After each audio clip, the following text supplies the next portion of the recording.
नमस्कार. आजच्या या विशेष विश्लेषणात सर्वांचं खूप खूप स्वागत आहे. आज आपण एका अशा महान ऐतिहासिक व्यक्तिमत्वाबद्दल जाणून घेणार आहोत ज्यांनी खऱ्या अर्थाने भारतात आधुनिक विचार, सामाजिक सुधारणा आणि स्त्री हक्कांची मुहूर्त मेढ रोवली. ते म्हणजे राजा राम मोहन रॉय. आपल्या देशाच्या इतिहासाला एक नवी दिशा देणाऱ्या या महापुरुषांचा हा प्रवास खरोखरच खूप प्रेरणादायी आहे.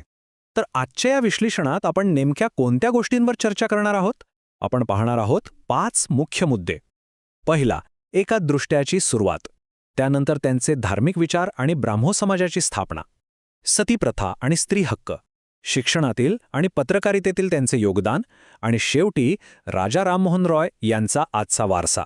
चला तर मग लगेच सुरुवात करूया पहिल्या भागापासून. एकादृष्ट्याची सुरुवात. त्यांचा जन्म 22 मे 1772 रोजी बंगालमधल्या राधानगरमध्ये रामकांत रॉय आणि तारिणी देवी यांच्या पोटी झाला. तिथून सुरू झालेला हा प्रवास खूपच रंजक आहे. 1828 मध्ये त्यांनी ब्राह्मो समाजाची स्थापना केली. लगेचच पुढच्या वर्षी म्हणजे 1829 मध्ये सतीप्रथेवर ऐतिहासिक बंदी आणली. 1831चा त्यांचा इंग्लंड प्रवास आणि अखेर 1833 मध्ये त्यांचा मृत्यू. स्पर्धा परीक्षांचा अभ्यास करणाऱ्या सर्वांसाठी हे कालखंड म्हणजे अगदी लक्षात ठेवायलाच हवेत असे महत्त्वाचे टप्पे आहेत. आता इथे सर्वात थक्क करणारी गोष्ट कोणती असेल तर ती म्हणजे त्यांची अफाट भाषिक बुद्धिमत्ता. विचार करा, त्या काळात रॉय यांनी केवळ 1-2 नव्हे तर संस्कृत, फारशी, अरबी, बंगाली आणि इंग्रजी अशा तब्बल 5 विविध भाषांवर प्रभुत्व मिळवलं होतं. आणि याच अफाट भाषिक कौशल्यामुळेच त्यांना जगातल्या विविध तत्त्वज्ञानांचा आणि धर्मांचा थेट त्यांच्या मूळ भाषेतून सखोल अभ्यास करता आला. त्यांच्या याच ज्ञानामुळे त्यांच्यापुढील अफाट कार्याचा एक भक्कम पाया रचला गेला. आता वळूया दुसऱ्या भागाकडे, धार्मिक विचार आणि ब्राह्मो समाज. इथे आपल्याला 2 पूर्णपणे परस्पर विरोधी विचारसरणींची थेट तुलना पाहायला मिळते. एका बाजूला आहेत जुन्या सामाजिक प्रथा जसे की मूर्तिपूजा, अंधश्रद्धा, कर्मकांड आणि जातीभेद. आणि दुसऱ्या बाजूला आहेत रॉय यांचे अत्यंत आधुनिक आणि क्रांतिकारी विचार. त्यांचा ठाम विश्वास होता तो एकेश्वरवाद, तर्कशुद्ध विचार, मानवतावाद आणि समानतेवर. हिंदू धर्मात शिरलेल्या चुकीच्या प्रथा बाजूला काढून तर्काला आणि मानवतेला केंद्रस्थानी आणण्याचं त्यांचं अतिशय स्पष्ट ध्येय होतं. आणि म्हणूनच 1828 हे वर्ष भारताच्या सामाजिक इतिहासात एका अतिशय मोठ्या आणि ऐतिहासिक बदलाचं साक्षीदार ठरलं. याच वर्षी राजा राममोहन राय यांनी कलकत्ता येथे ब्राह्मो समाजाची स्थापना केली. या ब्राह्मो समाजाची उद्दिष्ट काय होती? ती अतिशय स्पष्ट आणि त्या काळाचा विचार करता अगदी क्रांतिकारी होती.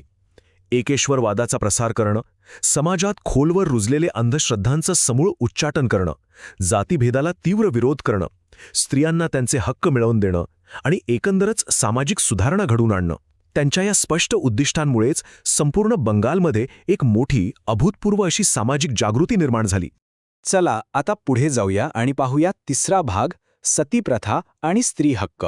सतीप्रथा ही एक अशी ऐतिहासिक पण अत्यंत अमानवी आणि क्रूर प्रथा होती जिथे पतीच्या मृत्यूनंतर स्त्रीला त्याच्या अंत्यसंस्काराच्या चितेवर जिवंत जाळलं जायचं. राजा राममोहन रॉय यांनी या क्रूर प्रथेविरुद्ध अत्यंत प्रखर आणि न डगमगणारा असा लढा उभारला. कारण कोणत्याही मानवी मूल्यांमध्ये हे कृत्य बसणारं नव्हतंच मुळी. आणि त्यांच्या या अथक प्रयत्नांना शेवटी यश आलं ते 1829 या ऐतिहासिक वर्षी. रॉय यांच्या सातत्यपूर्ण आणि कणखर संघर्षामुळेच तत्कालीन governor general Lord William Bentinck यांनी अखेर सतीप्रथा कायदेशीररित्या बंद करणारा कायदा संमत केला. 1829चं हे पाऊल म्हणजे भारतीय समाज सुधारणेच्या वाटचालीतलं एक अतिशय मोठं आणि महत्त्वाचं यश मानलं जातं. पण लक्षात घ्या, ते केवळ सतीप्रथेविरुद्ध लढले नाहीत, तर ते खऱ्या अर्थाने स्त्री हक्कांचे मोठे पुरस्कर्ते होते.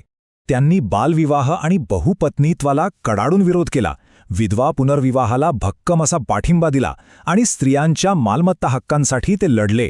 ज्या काळात स्त्रियांना साधं शिक्षण देणं हे सुद्धा समाज पूर्णपणे चुकीचं मानत असे, त्या काळात स्त्री शिक्षणाचा प्रचार करणं ही खरोखरच अत्यंत धाडसाची आणि क्रांतिकारी भूमिका होती. आता येऊया चौथ्या भागाकडे, शिक्षणातील आणि पत्रकारितेतील योगदान. समाजाचा विकास शिक्षणाशिवाय शक्य नाही, हे राजा राममोहन रॉय यांचं केवळ एक साधं वाक्य नाहीये, तर ती त्यांच्या संपूर्ण सामाजिक प्रगतीची आणि तत्त्वज्ञानाची मूळ मांडणी होती. शिक्षणाशिवाय कोणताही समाज एक पाऊलही पुढे जाऊ शकत नाही हे त्यांनी अगदी अचूक ओळखलं होतं. त्यांनी केवळ साक्षरतेवर म्हणजे वाचता लिहिता येण्यावर भर दिला नाही, तर आधुनिक शिक्षणाला जोरदार प्रोत्साहन दिलं. इंग्रजी भाषा, विज्ञान, गणित आणि आधुनिक तत्त्वज्ञान ह्यांसारख्या विषयांचं शिक्षण भारतीय समाजाला मिळावं यासाठी त्यांनी प्रचंड आग्रह धरला. जोपर्यंत समाजात वैज्ञानिक आणि तार्किक दृष्टिकोन रुजत नाही तोपर्यंत समाजाचा खरा विकास होऊच शकत नाही, हा त्यांचा अगदी दृढ विश्वास होता. आणि म्हणूनच ते भारतीय पत्रकारितेचे अग्रदूत का मानले जातात हे इथे अतिशय उत्तम प्रकारे स्पष्ट होतं. संवाद कौमुदी आणि मिरात उल अखबार यांसारख्या स्वतः सुरू केलेल्या वृत्तपत्रांतून त्यांनी सामाजिक प्रश्न अतिशय प्रभावीपणे मांडले. एवढंच नाही तर ब्रिटिश धोरणांवरही सडेतोड प्रश्नचिन्ह उभं करण्याचं धाडस त्यांनी दाखवलं. आता आपण आलो आहोत शेवटच्या म्हणजे 5व्या भागावर. राजा राममोहन रॉय यांचा वारसा. त्यांच्या प्रमुख साहित्याची आणि पुस्तकांची एक छोटीशी झलक जरी आपण पाहिली तरी त्यांच्या विचारांची अफाट व्याप्ती आपल्या लक्षात येते. द प्रिसेप्ट्स ऑफ जीससमधून त्यांनी मांडलेले धार्मिक विचार, वेदांत ग्रंथामधील वेदांताचं सखोल विश्लेषण आणि भाषेवरील त्यांचं प्रभुत्व दर्शवणारं बंगाली व्याकरण, यावरून हे अगदी स्पष्ट होतं की त्यांचं लेखन धर्म, तत्त्वज्ञान आणि भाषा अशा किती विविध क्षेत्रांना स्पर्श करत होतं. आता या सगळ्या माहितीनंतर एक अत्यंत महत्त्वाचा प्रश्न उभा राहतो. तो म्हणजे त्यांना जगभरात भारतीय पुनर्जागरणाचे जनक असं का म्हटलं जातं? या प्रश्नाचं उत्तर त्यांच्या या अफाट कार्यातच दडलंय. तर सर्वात महत्त्वाचा मुद्दा हा आहे की त्यांनी खऱ्या अर्थाने एका आधुनिक भारताचा पाया रचला. त्यांनी देशाला आधुनिक विचार दिले, व्यापक अशा सामाजिक सुधारणा सुरू केल्या, स्त्रियांसाठी एक अतिशय प्रभावी आवाज उठवला, शिक्षण क्षेत्रात मोठ्या सुधारणा घडवून आणल्या आणि सोबतच धार्मिक सुधारणांचा एक भक्कम पाया घातला. याच 5 मुख्य कारणांमुळे त्यांचं भारतीय इतिहासातील स्थान कायमचं अमर झालं आहे. आणि शेवटी जाता जाता सर्वांसाठी एक नक्कीच विचार करण्यासारखी गोष्ट, जर एका व्यक्तीचे तर्कशुद्ध विचार आणि संपूर्ण समर्पण शतकानुशतके चालत आलेल्या अंधकारमय प्रथांना आणि रूढींना आव्हान देऊ शकतात, तर आजच्या काळात अशा कोणत्या प्रस्थापित समजुती आहेत ज्यावर आपण प्रश्नचिन्ह निर्माण केलं पाहिजे? राजा राममोहन रॉय यांचा हाच तार्किक दृष्टिकोन आपणही कुठेतरी अंगीकारायला हवा, नाही का? याच एका महत्त्वाच्या विचारासह आपण आजचं हे विश्लेषण इथेच थांबूया.